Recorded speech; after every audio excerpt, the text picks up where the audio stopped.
एक बात और आप समझिए, लोग मुख्यमंत्री का पद होता है, कई बार आप कॉम्प्रोमाइज में बनाते हैं, किसी को कॉम्प्रोमाइज के तहत बनाना होता है।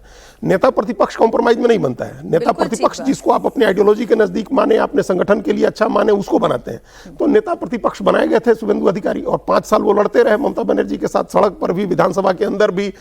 आइडियोलॉजी का बैटल हो, इलेक्टोरल बैटल हो, पॉलिटिकल बैटल हो, हर लड़ाई में वो आगे रहे, और वो पसंद है सब आदमी को, सभी बड़े नेताओं को। मैं इसमें एक रीजन वाला एंगल भी जोड़ देती हूँ। जब आप क्षेत्र की भी बात करते हैं अमिताभ जी, और पूरे जब पश्चिम बंगाल का हम लगातार एनालिसिस करते रहे, तो हम इसे क्षेत्र के आधार पर भी बांटते रहे।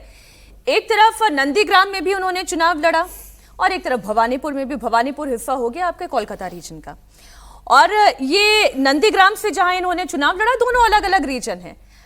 खबर यह भी है कि भवानीपुर सीट वो रिटेन करेंगे, तो इसका मतलब तो तय है कि भाई एक शहरी इलाके से एक आपका मुख्यमंत्री का चेहरा हुआ, तो यहां से एक रीजन भी कंफर्म हो जाता है।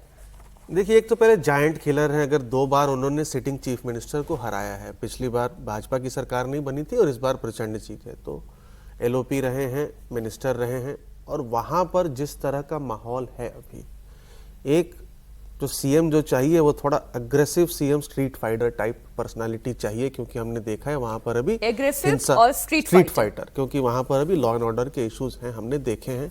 पोरस बॉर्डर का इशू है जिसको भी सॉल्व करना है, बांग्लादेश से जो घुसपैठी आते हैं। अब अगर रीजन्स की बात करें तो ये दोनों जगह से जीते हैं, जैसा आपने कहा।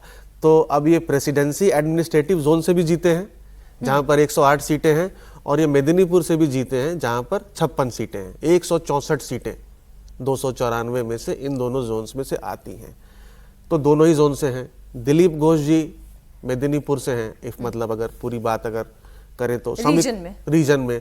समीक भट्टाचार्य जो स्टेट प्रेसिडेंट हैं वो प्रेसिडेंसी से हैं। सुकांता मजुमदार जो पहले प्रेसिडेंट से, वो नॉर्थ बंगाल से आते हैं। जो अंगमित्रा पॉल जी की बात चल रही है वो आसनसोल से हैं, तो वो आपको वर्धमान जोन से आती है। इलाका हो गया, मतलब एडमिनिस्ट्रेटिव जोन, मतलब पूर्व वर्धमान में, पश्चिम वर्धमान शायद ना, पश्चिम वर्धमान में आता है शायद, बट मुझे भी लगता है कि शायद वो एडमिनिस्ट्रेटिव जोन वाइज वर्धमान में ही पड़ता है। तो 5 जोन के ही 5 बड़े बड़े कदावर लीडर हैं, और अभी देखते हैं कैसे डिस्ट्रीब्यूशन वगैरह होता है। पवन नारा हमारे साथ जुड़े हुए हैं, और डिस्ट्रीब्यूशन पर बात केवल मुख्यमंत्री की नहीं, उप मुख्यमंत्री की भी हम करेंगे, क्योंकि जहां जहां भारतीय जनता पार्टी जीतती जा रही है, वहां पर उन्होंने एक मुख्यमंत्री के साथ 2 उप मुख्यमंत्री का एक समीकरण बैठाया है।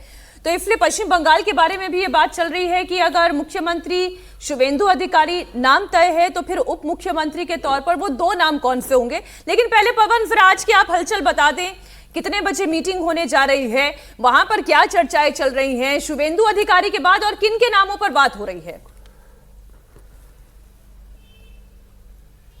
देखिए मीनाक्षी, आज का दिन आप समझिए कि सत्ता की फॉर्मेशन का दिन है। अमित शाह आज गृह मंत्री के तौर पर नहीं, पर्यवेक्षक के तौर में कोलकाता पे होंगे।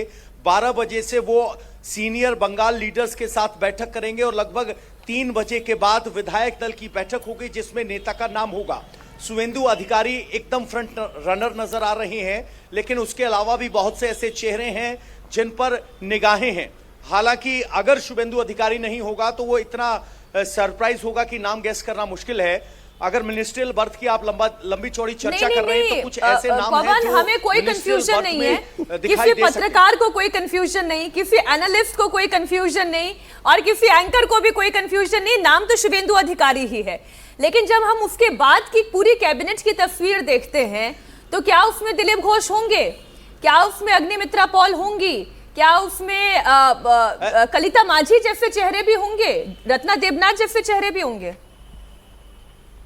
बिल्कुल बिल्कुल बिल्कुल, मैं उसी बात पर आ रहा हूं। अगर आप बात करेंगे तो दिलीप घोष और समीक भट्टाचार्य 2 ऐसे चेहरे हैं जो आरएसएस बैकग्राउंड से हैं, और उन्होंने बीजेपी को यहां खड़ा करने में अहम भूमिका निभाई है।